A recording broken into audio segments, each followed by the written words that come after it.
sortir de la prison où l'on veut nous enfermer, de sauter hors de la casserole où l'on veut nous cuire, d'utiliser avec discernement les technologies qu'on a voulu nous imposer. Car je le dis, je ne suis pas contre la technologie, mais bien pour la santé, pour l'environnement, pour le respect du vivant, tout simplement pour le bien-être.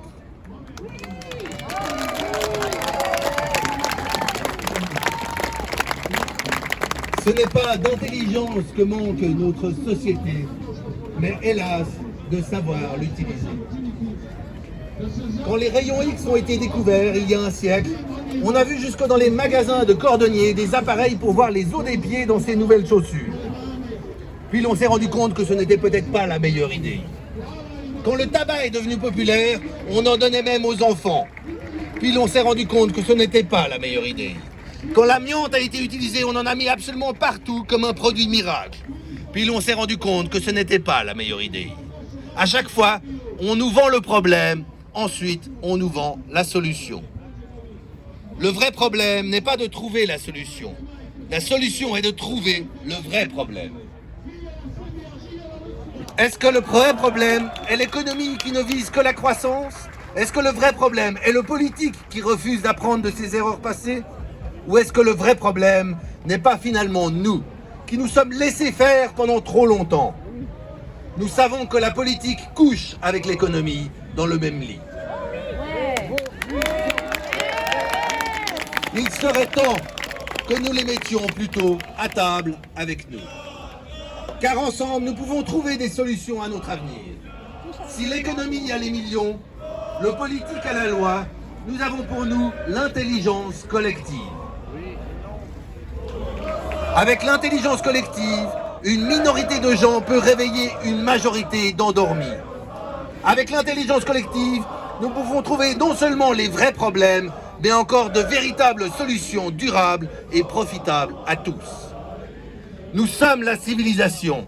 Le tout est plus que la somme des parties. En 10 ans, nous pouvons regagner le paradis que nous méritons sur cette planète. En une décennie, nous pouvons accomplir plus qu'en un siècle.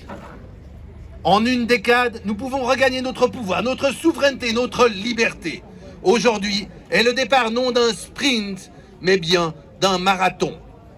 C'est une course d'équipe que nous pouvons entreprendre, où nous devons faire fi de nos différences, de nos divisions, de nos égos, pour aller ensemble vers un objectif commun, où personne ne sera exclu. Nous sommes les médiateurs entre des criminels et des innocents.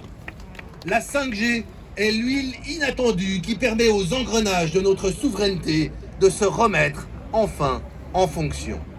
Imaginez ce que nous pouvons accomplir en une seule décennie. Maintenant que vous êtes chaud, démarrons ce marathon, cette course relais où le témoin est aujourd'hui un micro.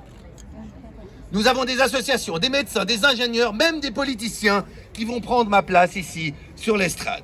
Puis nous allons œuvrer dans un rythme constant à faire de nos efforts une victoire. Grâce au soutien des scientifiques, nous allons pouvoir mettre en lumière le crime en bande organisée auquel nous sommes confrontés. Grâce à la participation de politiciens, nous allons pouvoir faire entendre notre voix dans les antres de pouvoir. Grâce à la collaboration avec l'UNESU, nous allons pouvoir déposer le... C'est magnifique, hein, vous avez trouvé le ballon. Ça, c'est un nouveau smiley qu'on va... C'est là-bas qui tire la gueule. C'est là-bas qui tire la gueule. Mais là aussi... Non, là, il est stop. Faire de notre mieux ne sera pas assez. Ah, vous avez poussé... Ah, bah C'est voilà. ensemble que nous devons conduire. C'est grâce à la confiance en chacun Il est vraiment pas content. que regagner notre vie. Vous êtes parti de quelle association Moi, alors? je fais partie d'alerte.ch. Oui. Et puis je suis électro-hypersensible depuis, pas trop près, s'il vous plaît, c'est les pornographies, depuis octobre 2013. Et ma vie, elle est aussi D'accord. Oui. j'essaie de m'en sortir, c'est très difficile au niveau créatif, déplacement, social. Ici, on a mesuré la place, il y a quelque chose d'acceptable, mais dessous, j'ai du blindage. Ah. Et je viens accompagner jusqu'ici, parce que l'autoroute, c'est des malaises, donc je ne peux pas prendre la route moi-même. Je ne peux pas non plus prendre le train, parce qu'il y a trop de gens dans les trains. C'est une grande souffrance. Ouais. Et c'est inadmissible qu'on ne soit pas soutenu des électrolytes. D'accord. Donc vous êtes opposé à la 5G parce que c'est une C'est moi technologie qui qui est ai très... fabriqué C'est vous qui avez fait le logo? Les smileys radiés. D'accord. Où on peut trouver les étiquettes 5G pour ceux qui sont intéressés, parce que ils sont sympas. Alors, Ouais. le autocollant, il est assez... Je peux vous donner mon numéro. Oui, et on mettra sur la description. D'accord. Je vais juste rejoindre les partenaires. Merci. Galette. D'abord, Oui. Allez, on va aller voir là-bas. Oui. il y a 2 ans, un peu plus de 2 ans, nous avons déposé la première motion en ville de Genève contre la 5G. Je dois vous avouer qu'il y a 2 ans, nous étions assez seuls sur ce combat. Et ce qui est assez magnifique, c'est effectivement qu'en l'espace de quelques mois, en l'espace de quelques jours parfois, eh bien on a vu se retourner, on a vu une mobilisation de l'opinion publique. Et je tiens à féliciter quand même une grande partie des citoyens, mais aussi, puisque cela me concerne, du monde politique, qui commence aujourd'hui à se rendre compte des dangers de la 5G. Évidemment, il y a le risque, et ça on va en parler, le risque qui existe au niveau sanitaire. C'est évident, le principe de précaution, il est bafoué, et il est bafoué. Il y avait une pancarte tout à l'heure au profit de grandes sociétés. Et ça, c'est déjà aujourd'hui inadmissible. Mais en tant qu'écolo, j'aimerais aussi souligner 2 points qui me semblent extrêmement importants. C'est la pollution que va évidemment provoquer la 5G. Parce que ça va nécessiter l'extraction dans les terres rares de métaux lourds et à nouveau des désastres écologiques. Parce que ça va provoquer une obsolescence qui est programmée de milliards d'appareils. On estime aujourd'hui à 2 milliards le nombre d'appareils qui devront être changés dans un délai extrêmement court. Et puis c'est un désastre écologique, évidemment, par l'énergie que cela va nécessiter. Alors, au nom de la biodiversité, au nom de la protection des citoyennes et des citoyens, nous sommes aujourd'hui engagés dans cette course, dans ce combat du pot de fer contre le pot de terre. C'est des milliards. Les pressions politiques sont invraisemblables et les pressions économiques invraisemblables pour que la 5G aujourd'hui soit installée. Si nous sommes sur un temps d'attente, encore que vous avez vu certainement qu'on commence déjà à préparer la 5G sur notre canton. Si nous sommes sur ce temps de l'attente, c'est grâce au combat des associations, c'est grâce à votre mobilisation. Et ça, c'est le principal message qu'aujourd'hui nous devons transmettre. C'est que c'est vous, avec le monde politique, avec les scientifiques, mais c'est vous qui demain ferez la différence. Il y a des initiatives, il faut continuer à se mobiliser. Et aujourd'hui, je suis persuadé que le début de la victoire, elle a été entamée. Il y aura une réflexion sur cette question et je suis persuadé que nous réussirons à stopper cette folie qui consiste à vouloir nous inonder de cette technologie qui provoque ce désastre écologique et qui provoque ce désastre sanitaire. Voilà, comme les orateurs seront nombreux, et je passe la parole au docteur Boux, qui, je tiens à souligner en même temps, puisque je l'ai vu, à Madame Perler, qui sont députés au Grand Conseil, ont fortement contribué à que le moratoire soit imposé au niveau du canton, comme nous avons réussi à l'imposer au niveau de la ville. Et maintenant, il faut que ce moratoire soit appliqué de manière sévère. Il faut absolument s'opposer à toute transformation, même pas implantation, des antennes. Voilà, je vous remercie.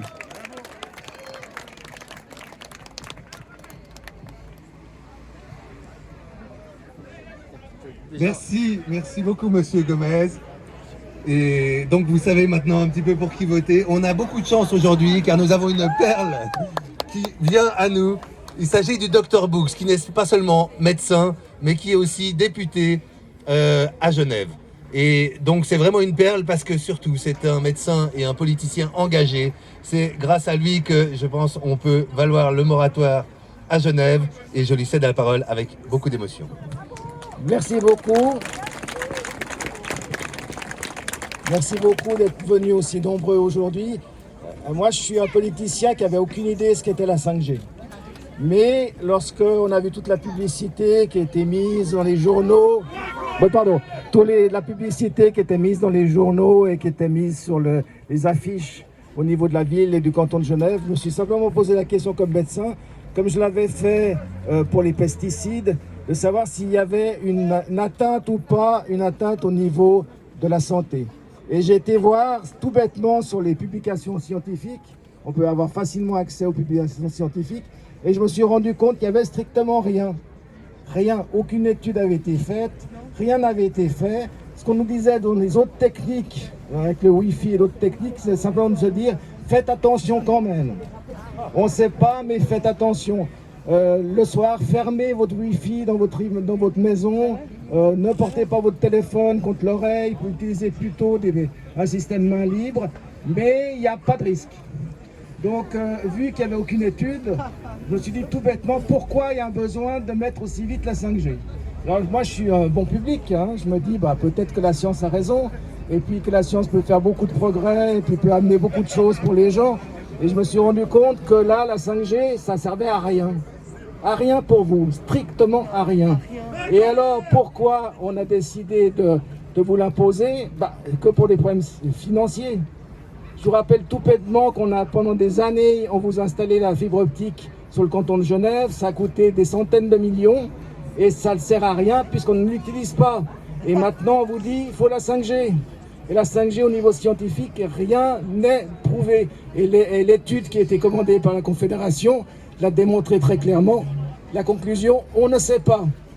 Donc quand on ne sait pas, eh bien on arrête. Tout bêtement.